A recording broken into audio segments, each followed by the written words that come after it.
The bakery district of Meadowvale smelled like heaven. Warm bread, sweet pastries, and roasted coffee beans filled the morning air as vendors opened their stalls. Children ran between the shops while their parents haggled over prices. Nobody noticed the shadow that fell across the marketplace until the screaming started. Arcturus descended from the sky like a falling mountain. His obsidian scales caught the sunlight, sending golden reflections dancing across the cobblestones. Each wing beat sent dust and debris swirling through the market square. When his claws touched the ground, the impact cracked the stone beneath him.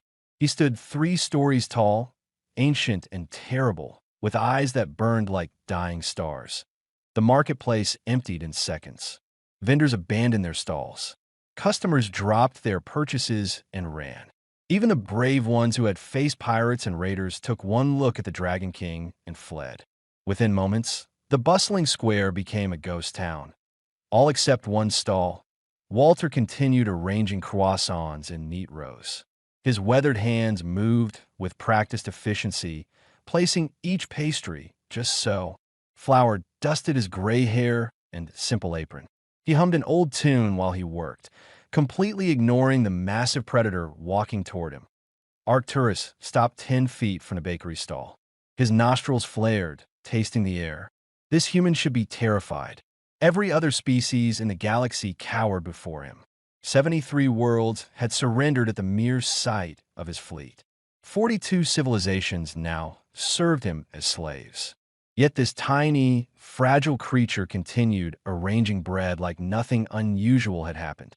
"You block my morning sun," Walter said without looking up.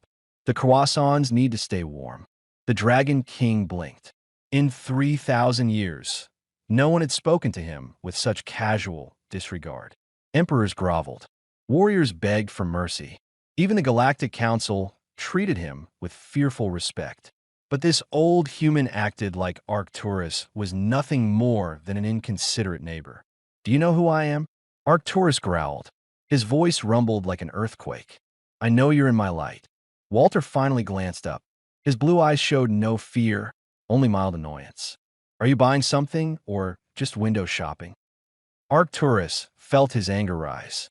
He unfurled his wings to their full span, blocking out the sun entirely. His shadow covered the entire square. "I am Arcturus, Dragon King of the Eternal Flame, conqueror of 73 worlds, master of—" "That's nice," Walter interrupted. "But I asked if you're buying anything." The Dragon King stood speechless. This had never happened before. Ever. He had prepared speeches, demonstrations of power, threats that would break the human spirit. None of it mattered because this baker simply did not care about any of it. "I have tasted delicacies from 1,000 worlds," Arcturus said, trying to regain control of the conversation. "I have eaten fruits that grant visions and meats that extend life. What could you possibly offer me?" Walter shrugged and picked up a honey bun from the display. Steam still rose from its golden surface. He wrapped it in simple brown paper and set it on the counter. "This is fresh, still warm. Made it 20 minutes ago. I do not eat peasant food. Suit yourself." Walter turned back to his work. "But it'll be here if you change your mind." Arcturus stared at the wrapped pastry. The human had dismissed him, actually dismissed him, like he was nothing. The Dragon King felt something he had not experienced in centuries: confusion. He did not know how to respond to someone who refused to acknowledge his power. A small alien child, no taller than Arcturus's knee, wandered into the square. The child had 6 arms and purple skin. It walked right up to Arcturus and grabbed his tail with 2 tiny hands. "Pretty," the child squeaked. The child's mother rushed over, her multiple arms waving in panic. "I'm so sorry, Great One. Please forgive my daughter. She doesn't understand, it's fine," Walter called from his stall. He chuckled softly. Everyone's curious about new visitors. No harm done. Arcturus looked down at the child still clinging to his tail. She smiled up at him with innocent joy. When was the last time someone had approached him without fear? He could not remember. The mother scooped up her daughter and hurried away, apologizing repeatedly. The Dragon King turned back to Walter's stall, but the old baker had already moved on to other tasks. He kneaded dough with strong, steady hands. Hands that had clearly seen hard work. Hands that did not shake with fear. Why do you not fear me? Arcturus demanded. Walter paused in his kneading. He looked at Arcturus with those calm blue eyes. I've seen scarier things than dragons. Impossible. I am the apex predator of the known galaxy. Maybe. Walter went back to kneading. But you've never seen a sourdough starter go bad. Now that's terrifying. Arcturus felt his rage building again. This human mocked him, disrespected him, treated him like he was ordinary. The Dragon King should destroy this bakery, burn to ashes, show this insolent creature the cost of disrespect. But something stopped him, some strange curiosity. This Walter was different from any being Arcturus had encountered. He possessed a confidence that did not come from power or weapons. It came from something else, something the Dragon King did not understand. I will return, Arcturus announced. He spread his wings and prepared to leave. The honey bun will still be here, Walter said. Arcturus launched himself into the sky, sending another wave of dust across the market. He flew to the governor's mansion on the hill overlooking the city. The human officials there treated him properly. They bowed and scraped and offered him quarters befitting his status. They gave him reports on their military strength, their technology, their defenses. All of it meant to impress him. None of it did. That night, Arcturus stood on the mansion's balcony, looking down at the city.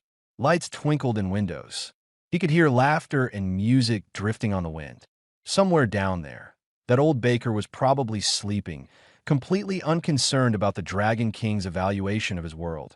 Arcturus called for a servant. Go to the bakery in the market square. There's a wrapped honey bun on the counter. Bring it to me. The servant bowed and scurried away.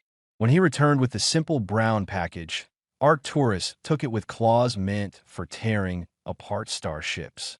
He unwrapped the pastry carefully. It had gone cold during the hour since Walter made it, but it still smelled sweet. The Dragon King took a small bite. The honey bun was simple, nothing exotic or rare. Just flour, honey, and butter combined with obvious skill. It tasted like comfort, like safety, like something Arcturus had not experienced in so long he had forgotten it existed. He finished the entire pastry standing alone on that balcony, looking down at the sleeping city. Somewhere in that peaceful place, an old baker had treated him like an ordinary customer, had offered him simple kindness without expecting anything in return, had looked at the most feared being in the galaxy and seen nothing worth fearing. Arcturus did not understand it. But for the first time in 3,000 years, he wanted to. 3 days passed like slow torture. Arcturus toured factories where humans built simple machines. He visited farms where they grew basic crops. He inspected their defense systems and found them laughably weak. Everything confirmed what he already knew. These humans were soft, unprepared, vulnerable. Why could he not stop thinking about that bakery? The Galactic Council expected his report. They wanted to know if humanity deserved full civilization status or if they should be restricted to their current system. Arcturus had made such judgments hundreds of times before. It should be easy, quick, obvious. But every night he stood on that balcony, looking down at the market district, wondering what the old baker was doing. On the fourth morning, Arcturus gave up, pretending he did not care. He flew to the marketplace before dawn, landing in the empty square with more care than before. He did not want to crack the stones again. The thought surprised him. When had he started caring about property damage? Warm light glowed from inside Walter's bakery. The old man moved around behind the counter, preparing for the day. Arcturus walked closer and peered through the window. Walter worked with focused concentration, shaping dough into loaves. His movements held a meditation-like quality. Each motion deliberate and practiced. The door opened. Walter stepped out carrying a tray of bread dough. He showed no surprise at finding a 3-story dragon watching him. You're early, Walter said. The first batch won't be ready for another hour. I did not come for bread. Then why did you come? Arcturus had no good answer to that question. He settled for demanding, why do you wake so early to make food that will be gone by noon? Walter slid the tray into his outdoor oven and closed the door. He wiped his hands on his apron. Fresh bread makes people happy. Happiness is worth early mornings. Happiness. Arcturus said the word like it tasted strange. What does happiness matter in a brutal universe? Sit with me. Walter gestured to a wooden bench beside his stall. Watch the sun rise while the bread bakes. I do not sit on furniture made for humans. Then stand. I don't care either way. Walter sat down and leaned back against the wall. He closed his eyes, enjoying the cool morning air. Arcturus stood there, uncertain. He could destroy this entire city with a thought. He commanded armies that spanned galaxies. Yet this old baker had somehow taken control of their conversation again. The Dragon King found himself staying, watching the sky lighten from black to deep blue to pink. I lost my wife and daughter 10 years ago, Walter said quietly. His eyes remained closed. Plague took them both within a week. I thought about giving up, thought about joining them. Spent months wishing I had died too. Arcturus said nothing. He did not know why the human was telling him this. Baking saved me, Walter continued. Every morning I got up and made bread, even when I didn't want to, even when it felt pointless. The routine kept me alive until I found reasons to stay alive. What reasons could possibly matter after such loss? Walter opened his eyes and looked at Arcturus. Feeding people, making them smile, being useful. Turns out those things matter more than I thought. Weakness, Arcturus said. Attachment leads to pain. Better to conquer than to care. What have you conquered? Walter asked. 73 worlds. 42 species in servitude. Fleets that know. Walter shook his head. What have you conquered? For yourself. What has all that power brought you? The question hit Arcturus like a physical blow. He opened his mouth to answer, then closed it. What had his conquest brought him? Fear from others. Isolation. Empty victories that felt hollow the moment they were won. But he had never admitted that to anyone. Never even admitted it to himself. I have proven my strength, Arcturus said finally. To who? To everyone, but especially to yourself, Walter said softly. You're still trying to prove something. After 3,000 years, you're still trying. Arcturus felt anger rising again, but it mixed with something else. Something that felt dangerously close to shame. You know nothing about me. I know you flew down here at dawn to talk to an old baker. I know you ate a honey bun in secret. I know you're looking for something you haven't found in 73 conquered worlds. Before Arcturus could respond, the first customers began arriving. An elderly woman with kind wrinkles approached the stall. Walter stood and greeted her by name. Morning, Ruth. How's your grandson doing? Much better, thank you. The medicine worked. Walter wrapped up extra pastries and handed them to her. These are for him. Growing boys need good food. Walter, I can't afford, considered a welcome home gift. Walter smiled. Tell him we're glad he's feeling better. Ruth's eyes filled with tears. She hugged Walter and hurried away before she started crying properly. More customers arrived in a steady stream. Walter greeted each one personally. He knew their names, their families, their struggles and joys. He gave extra to those who needed it and accepted less payment from those going through hard times. Arcturus watched this ritual with growing fascination. These are not transactions. They were relationships, connections built over years of small kindnesses. The old baker had created a community around his simple stall. Help me for an hour, Walter said suddenly. Hand out bread. See what it feels like. I do not serve others. No one's asking you to serve. Just help. There's a difference. Arcturus wanted to refuse. Should refuse. Dragon Kings did not hand out pastries to random civilians. But something in Walter's steady gaze made him stay. Made him want to understand what the old baker saw in this daily routine. Fine, Arcturus growled. 1 hour. Walter showed him how to wrap the bread in paper. How to hand it to customers gently, so his claws did not tear the packaging. The first few attempts were disasters. Arcturus crushed a loaf, ripped through 3 bags, nearly dropped the whole tray. But then a small human child approached. She looked up at Arcturus with wide, curious eyes. Are you a dragon? She asked. Yes. That's cool. She held out a coin. Can I have a cinnamon roll? Arcturus carefully selected a roll and wrapped it. He handed it to the child with exaggerated caution. She took it and smiled so brightly it made something twist in his chest. "Thank you, Mr. Dragon." She skipped away, already eating the roll. Arcturus stared after her. When was the last time someone had thanked him? Really thanked him, not out of fear, but out of genuine gratitude? He could not remember. The hour passed quickly. More customers came and went. They treated Arcturus with polite curiosity rather than terror. They asked about his scales, his wings, his home. They shared their own stories without being asked.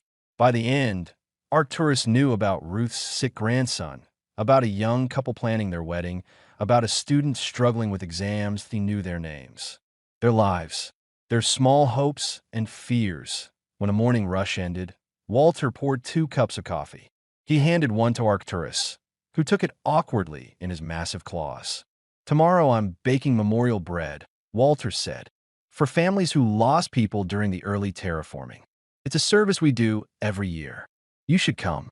If you want to understand humans, that is, why would I want to understand you?" Walter smiled. "Because you're still here. Because you came back. Because some part of you knows there's more to strength than conquest." Arcturus wanted to argue, wanted to insist Walter was wrong. But the coffee was warm, and the morning sun felt pleasant, and somewhere in his ancient heart, he knew the old baker spoke truth.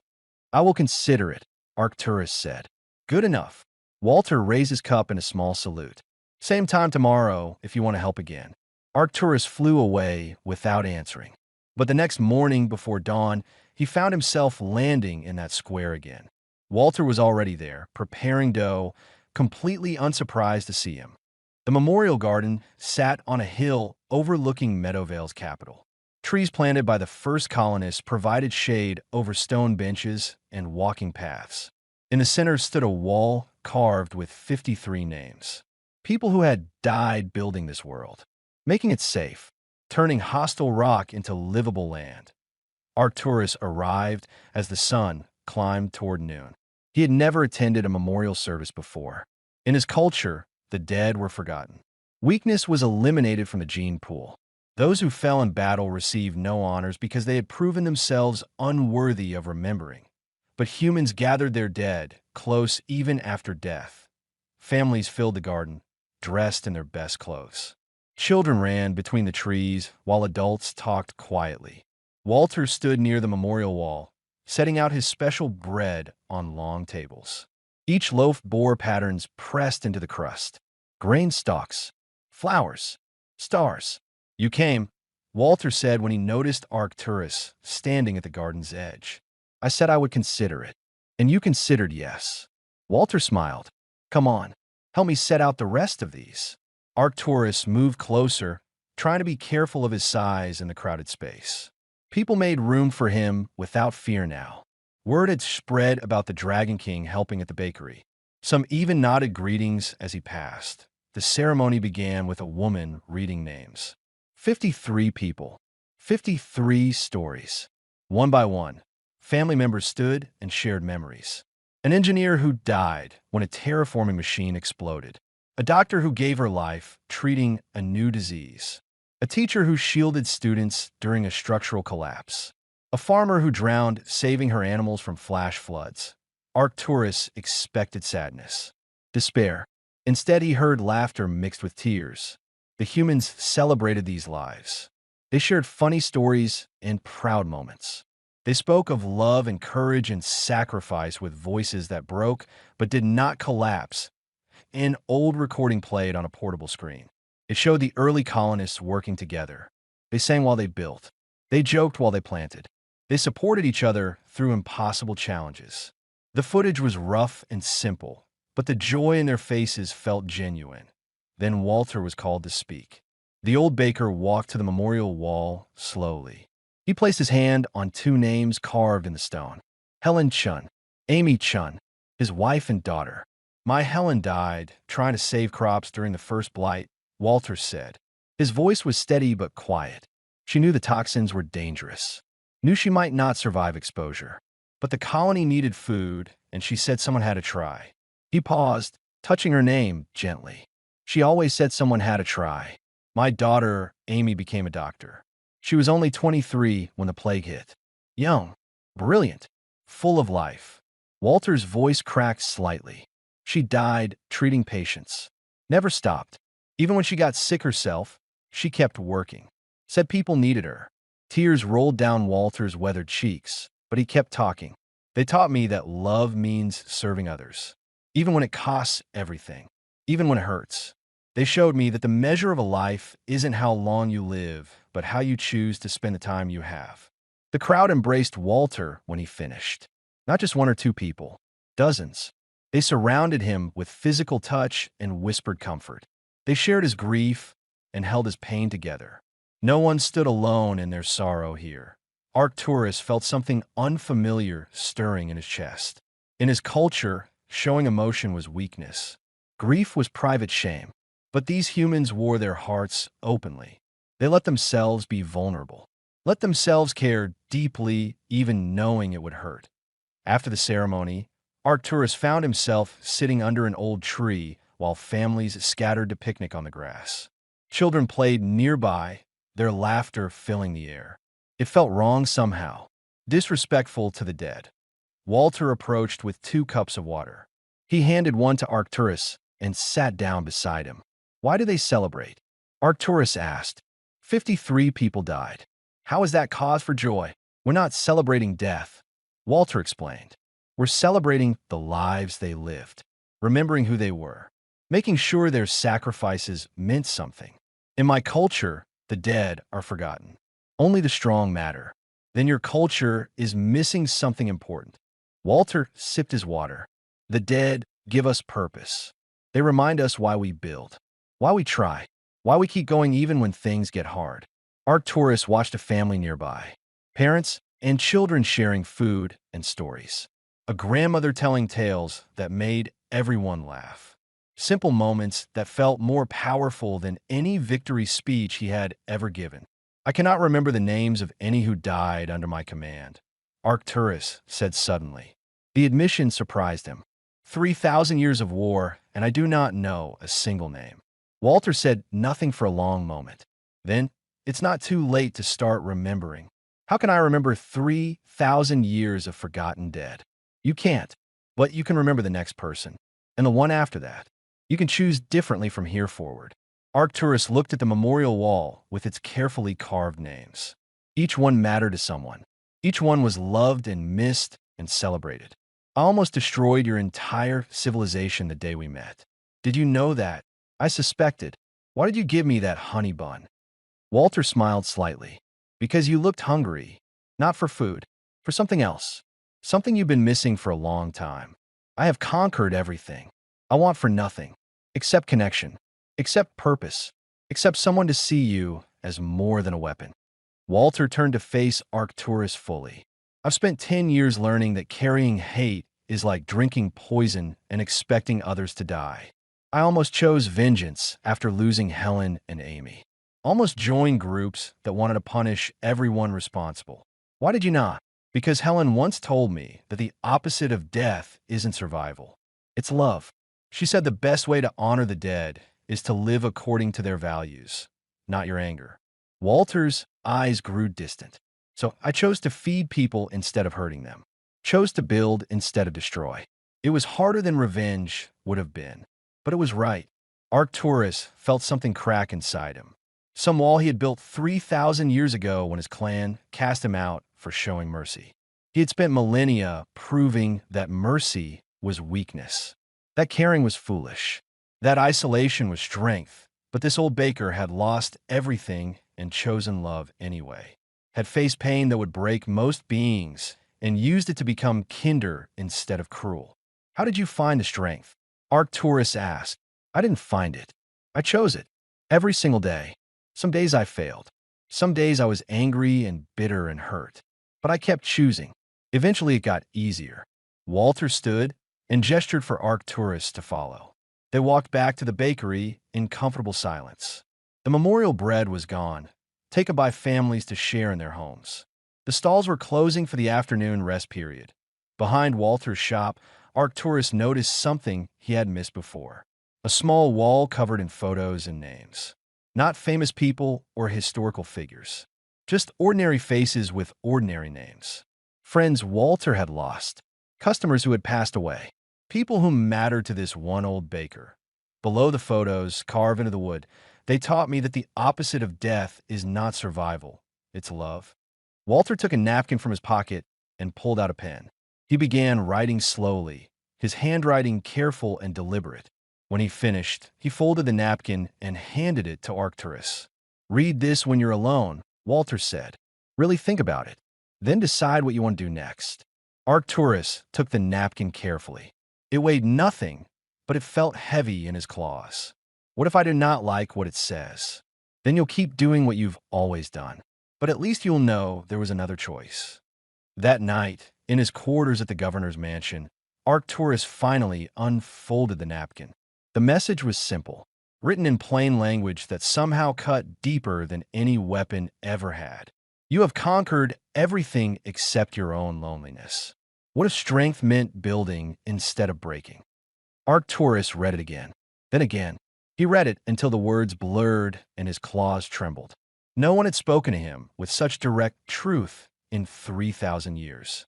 No one had seen past his power to the emptiness beneath. The Dragon King, conqueror of 73 worlds, master of 42 species, began to weep.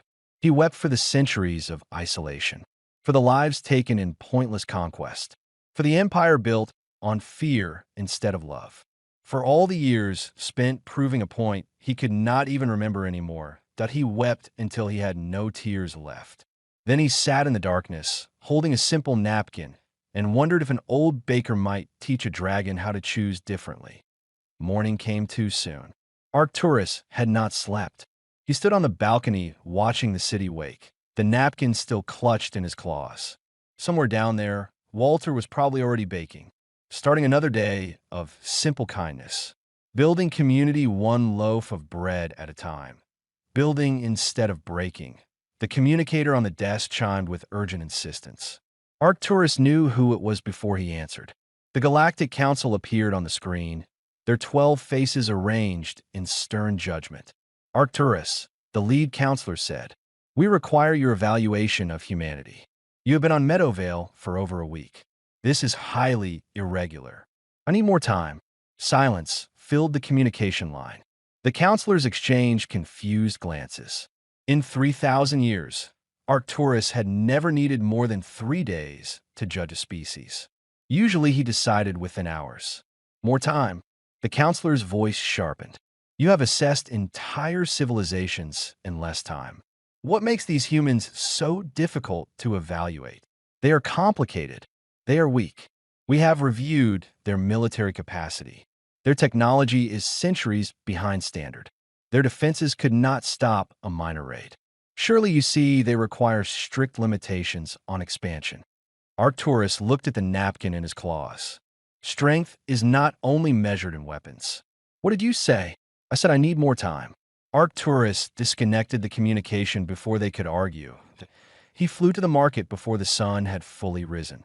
Walter was there, as expected, preparing dough. The old baker looked up when Arcturus's shadow fell across his stall. "You read it," Walter said. It was not a question. "Yes. And I do not know how to answer it." Arcturus landed carefully, mindful of the cobblestones. "I have spent 3,000 years building an empire, proving my strength, conquering those weaker than myself. Why? Because my clan cast me out for showing mercy. They said kindness was weakness, that survival required cruelty. I spent every year since proving them wrong by becoming the strongest being in the galaxy." Walter kneaded his dough with steady rhythm. "Did it work?" "I became stronger than any of them, more powerful than my entire clan combined. I could destroy them with a thought now." "That's not what I asked." "Did it work? Did proving them wrong make you happy?" Arcturus had no answer. He had never asked himself that question. Success was victory. Victory was conquest. Conquest was power. He had never considered whether any of it brought joy. "I cannot remember the last time I was happy," Arcturus admitted. "I cannot remember the last time someone asked about my well-being instead of my orders. I cannot remember the last time I simply sat with someone without demanding their submission." Sounds lonely. It is an empire. Emperors are not meant to have friends. "Why not?" Again, Arcturus had no good answer. Because that was how it had always been? Because power required isolation? Because allowing people close meant vulnerability? All of those reasons felt hollow when spoken aloud. I do not know how to be anything other than what I am, Arcturus said quietly. Walter shaped his dough into a loaf and set it aside to rise. You know what I think? I think you've been carrying hate for 3,000 years. Hate for the clan that rejected you. You've been trying to prove them wrong for so long you forgot what you actually wanted. What I want is irrelevant. I am what I have made myself. That's garbage. Walter's voice was gentle but firm. Every moment is a chance to choose differently. You think you're trapped in being the Dragon King? You're not. That's just a role you've been playing. You can stop anytime. I have conquered 73 worlds. I cannot simply walk away from that. Why not? What's stopping you except your own stubbornness? Arcturus wanted to argue, wanted to list all the reasons why change was impossible. But Walter's steady gaze stripped away his excuses one by one. The truth was simple and terrible. Nothing was stopping him except fear. Fear of admitting he had wasted 3,000 years. Fear of being wrong. Fear of starting over. I do not know how to start over, Arcturus said. Lucky for you, I do. Walter wiped his hands on his apron. You start small. One choice at a time. One day at a time. You already started by coming back here. By reading that napkin. By admitting you're lonely. That is not enough to erase 3,000 years of conquest. No, but it's enough for today. Tomorrow you make another choice. Then another. Eventually, all those small choices add up to a different life. Arcturus looked around the market. Vendors were setting up their stalls. Early customers browsed the morning offerings. A normal day in a peaceful city. Nothing grand or glorious. Just simple people living simple lives with apparent contentment. Your people seem happy, Arcturus observed. Most of the time. We have problems like anywhere else. But yeah, generally people here are content. How? Your technology is limited. Your military is weak. You could be conquered by any number of hostile species. How can you be content knowing how vulnerable you are? Walter smiled. Because we have each other. Because we build community instead of walls. Because we know that connection is better protection than weapons. You can destroy our ships, but you can't destroy what we've built together. That is naive. The universe is cruel. The universe is neutral. People choose cruelty or kindness. You've chosen cruelty for 3,000 years. How's that working out for you? Arcturus wanted to be angry, but he was too tired, too worn down by centuries of isolation and meaningless victories. What would you have me do? Apologize to the 73 worlds I conquered? Free the 42 species in servitude? Dissolve my empire and become a baker? I'd have you figure out what you actually want. Not what you think you should want. Not what would prove your clan wrong. What would make you happy? I do not remember what happiness feels like. Then stick around and relearn it. Walter pulled out another napkin and handed it to Arcturus. Here's a simple assignment. Spend 1 week living like a citizen of Meadowvale. Not as the Dragon King. Not as a conqueror. Just as someone who lives here. Help in the bakery. Talk to people. Participate in community life. Then decide what you want to tell the council. Arcturus took the napkin. Why do you care what I do? Because I think you're tired of being angry. I think you want something different, but don't know how to ask for it. I think underneath all that power and fear, there's someone who just wants to belong somewhere. Walter met his eyes. Am I wrong? No, Walter was not wrong. Arcturus had been searching for belonging for 3,000 years. He had looked for it in conquest and found only emptiness. He had sought it in fear and found only isolation. He had tried to build it through power and created only a prison of his own making. 1 week, Arcturus said. 1 week, Walter agreed. Starting now, take off that armor. Arcturus looked down at himself. He wore ceremonial armor etched with scenes of his victories. He had not removed it in decades. It was part of his identity, part of the Dragon King image. Slowly, carefully, he began removing the pieces. Chest plate, shoulder guards, leg armor. Each piece fell away like shedding old skin. Underneath, his scales showed scars from 1,000 battles. Evidence of a long, violent life. Walter handed him a simple apron. This is what we wear for honest work. The apron looked ridiculous on a three-story dragon. Arcturus struggled with the ties until Walter helped him adjust it properly. The fabric felt strange against his scales. Vulnerable. Exposed. There, Walter said. Now you look like someone ready to learn. I look ridiculous. You look approachable. Big difference. Walter gestured to the morning dough. Come on, I'll teach you how to knead bread properly. You crushed the last batch. Arcturus moved to the work table.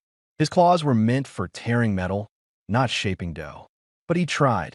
He watched Walter's practiced hands and attempted to copy the motion. He failed. The dough stuck to his scales. His claws left deep gouges. Gentler, Walter coached. Bread responds to patience, not force. Arcturus tried again and again. Slowly, clumsily, he began to feel the rhythm Walter showed him. Push and fold. Turn and press. The dough started to smooth out under his careful attention. Better, Walter said. You're learning. For the first time in 3,000 years, those words made Arcturus feel proud. Not because he had conquered something, but because he had created something simple and good that would feed people and make them happy that he spent the rest of the morning learning to bake. He burned 2 loaves and dropped 3 more. But by noon, he had made 1 acceptable loaf of bread. Walter placed it in the display with the others that a young girl bought it an hour later. She smiled at Arcturus and said thank you. The Dragon King, conqueror of 73 worlds, felt his heart swell with unfamiliar joy. 0.7 days passed like a dream. Arcturus woke before dawn each morning and flew to the bakery. He wore his simple apron instead of his armor. He learned the names of regular customers.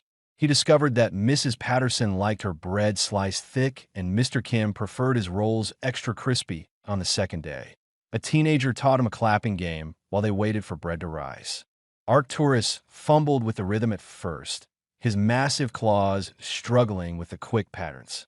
But the teenager laughed with him, not at him, and kept teaching until Arcturus got it right. On the 3rd day, an elderly woman named Dorothy shared her soup recipe. She insisted Arcturus write it down, saying every baker needed to know good soup.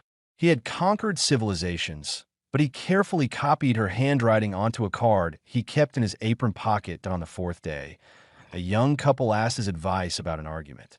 They were planning their wedding and could not agree on the location.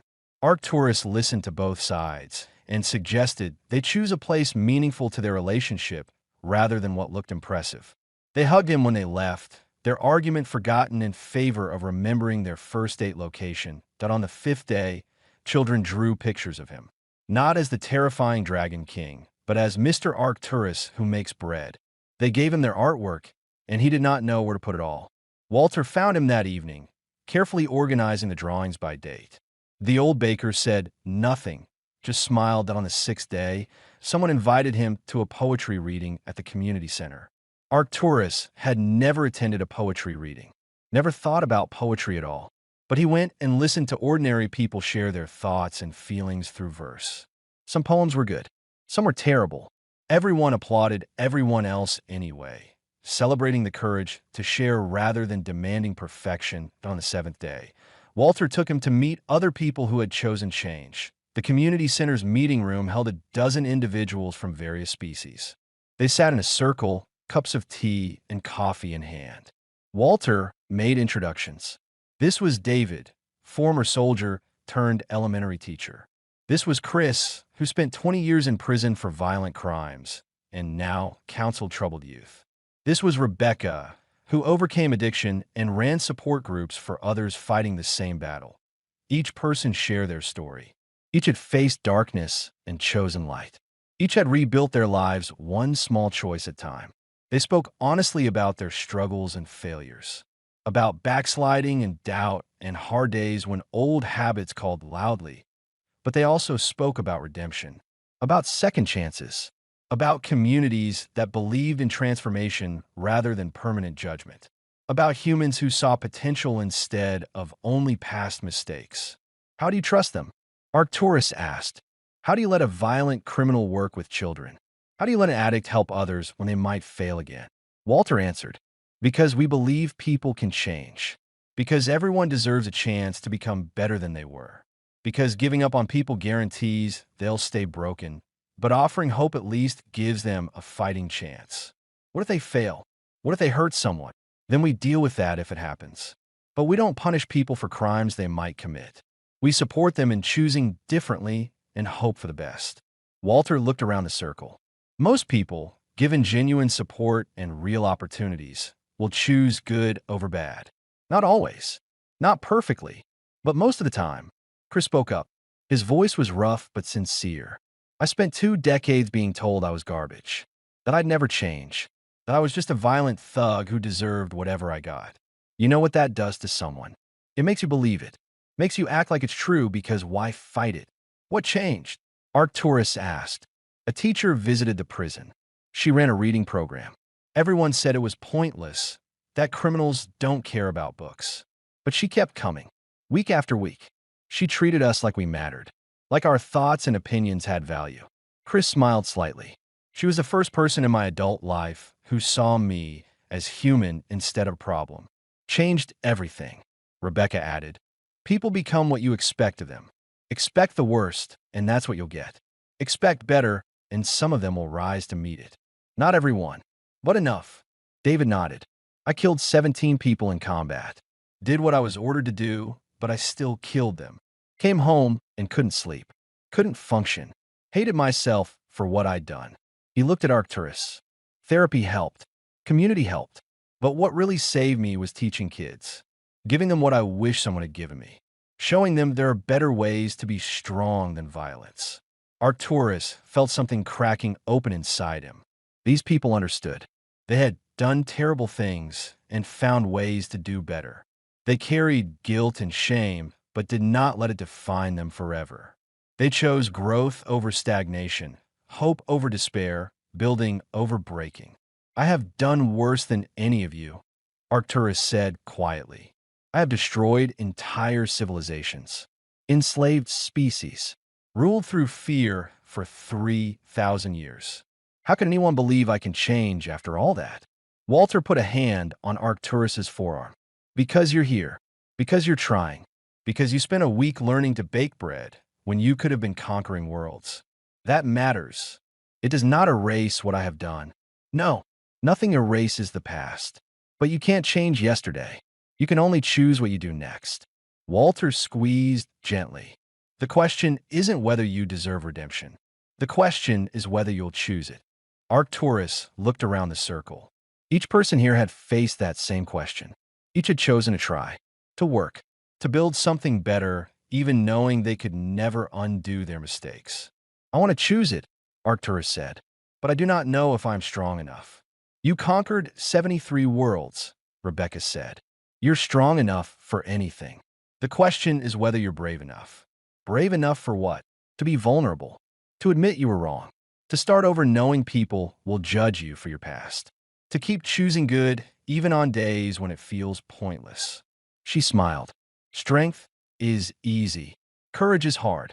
Arcturus stayed in that circle for hours, listening to stories of transformation, of people who fell and got back up, of communities that caught them when they stumbled, of slow, difficult progress toward becoming better. When the meeting ended, Walter walked with him back to the bakery. The evening market was closing down. Vendors packed up their wares while children played in the last light of day. Ordinary life continuing its peaceful rhythm. Tomorrow the Galactic Council will demand my evaluation, Arcturus said. I cannot delay them longer. What will you tell them?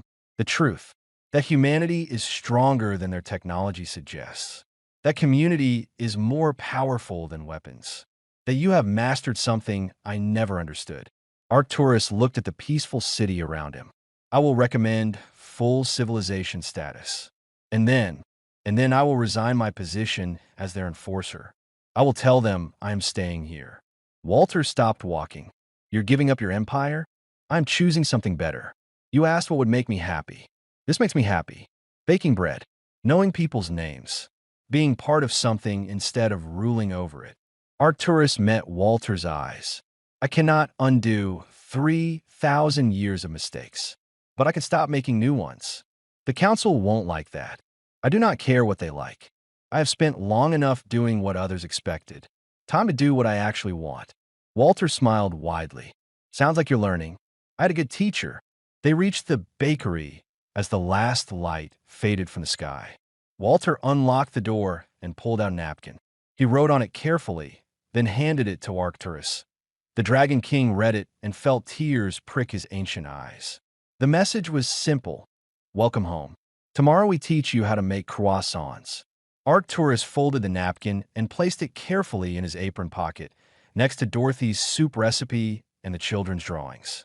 These simple things meant more to him than all his conquered worlds combined. Thank you, he said, for seeing something in me worth saving.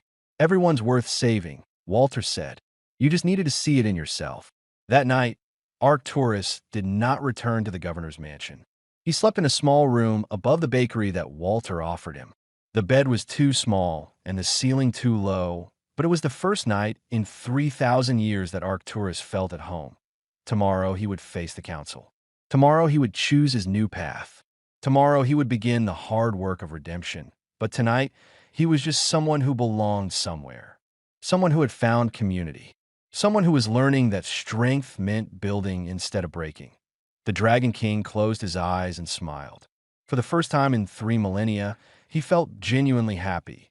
The Galactic Council arrived in person.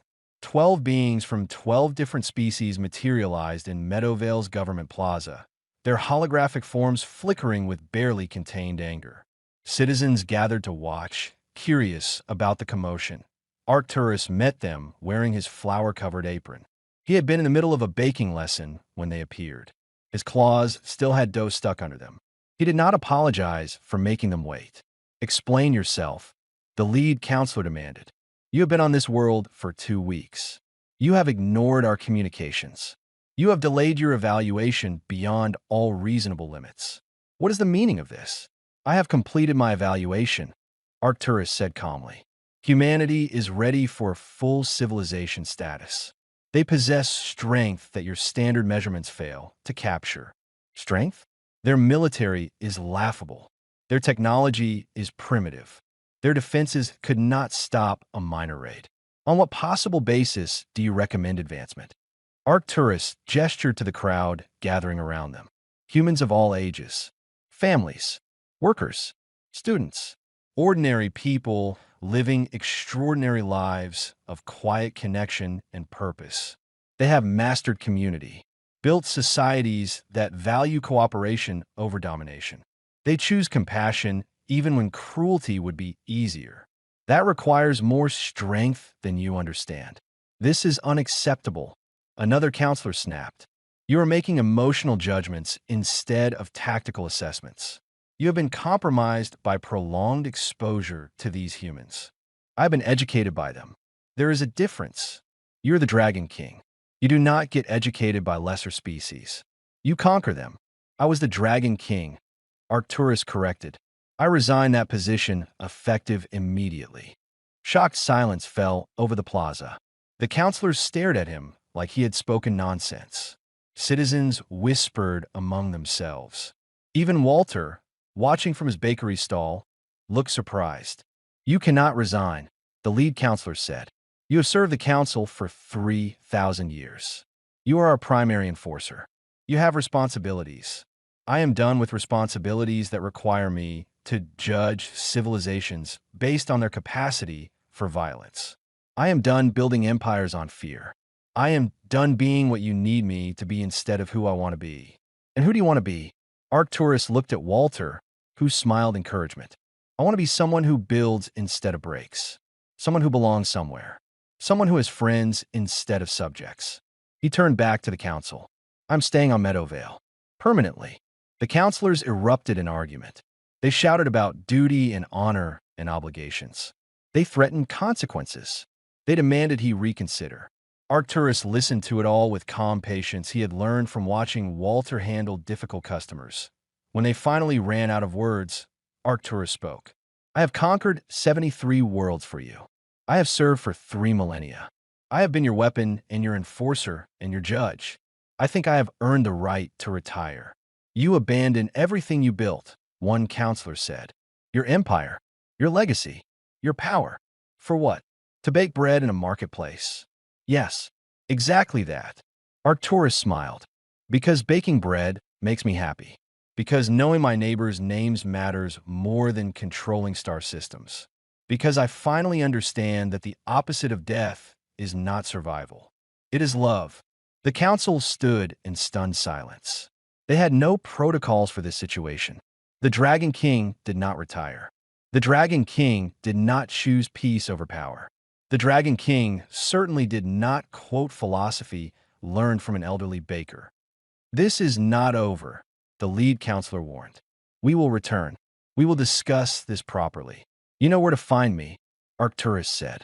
I will be at the bakery, learning croissants. The council's holographic forms flickered out, leaving the plaza in sudden quiet. Then someone started clapping, then another. Within moments, the entire gathered crowd applauded. Not because they fully understood what had happened, but because they recognized courage when they saw it. Arcturus returned to Walter's stall. The old baker handed him a cup of coffee and a fresh pastry. That was quite a speech. I have been practicing. I noticed. Very dramatic. The council looked properly shocked. Did I do the right thing? Walter considered the question seriously. Only you can answer that. But I'll say this. You look happier than you did 2 weeks ago. That counts for something. Arcturus bit into the pastry. It was still warm, sweet, and buttery. Simple pleasure that felt more valuable than any conquest. What happens now? Now you learn croissants like I promised. Then tomorrow we work on puff pastry. After that, maybe sourdough starters. Walter grinned. Unless you get bored of domestic life and want to go back to conquering galaxies. I think I am done with conquering. Good. Because you're terrible at it anyway. Too much unnecessary drama. Arcturus laughed. Actually laughed. When was the last time he had laughed? He could not remember. But it felt good. Natural. Right? The weeks turned into months. Arcturus settled into life on Meadowvale like he had always belonged there. He improved at baking. His croissants became popular. Children no longer ran from him, but toward him, knowing he always had treats to share. Adults greeted him by name in the streets. Former enemies came to see if the rumors were true. Warriors from species he had conquered arrived, expecting a trap. They found the Dragon King teaching a mixed-species cooking class at the community center. They watched in disbelief as he patiently explained the difference between folding and kneading to a group of enthusiastic students. Some stayed. Some left shaking their heads. A few joined his classes. Arcturus opened his own stall next to Walter's. He specialized in fusion cuisine, combining dragon traditions with human techniques. His spicy flatbreads became famous across the sector. People traveled from other worlds just to try the bread made by the reformed Dragon King. He made mistakes. Some days he burned entire batches. Some days he snapped at customers when old habits surfaced. Some days he stood at his stall feeling the weight of 3,000 years of regrets pressing down on him. But Walter was always there. The old baker never judged, never reminded him of his past. Just offered quiet support and occasionally terrible jokes that somehow made everything feel lighter. A year after his arrival, a young dragon appeared in the marketplace. She landed with more force than necessary, cracking stones and scattering vendors. She looked around with fierce intensity until she spotted Arcturus behind his stall. "You are Arcturus," she said, "the conqueror of 73 worlds." "I was," Arcturus corrected. "Now, I'm Arcturus the baker. Can I help you?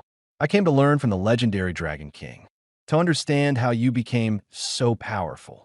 She looked around the simple marketplace with obvious confusion. "But you sell bread." "I do.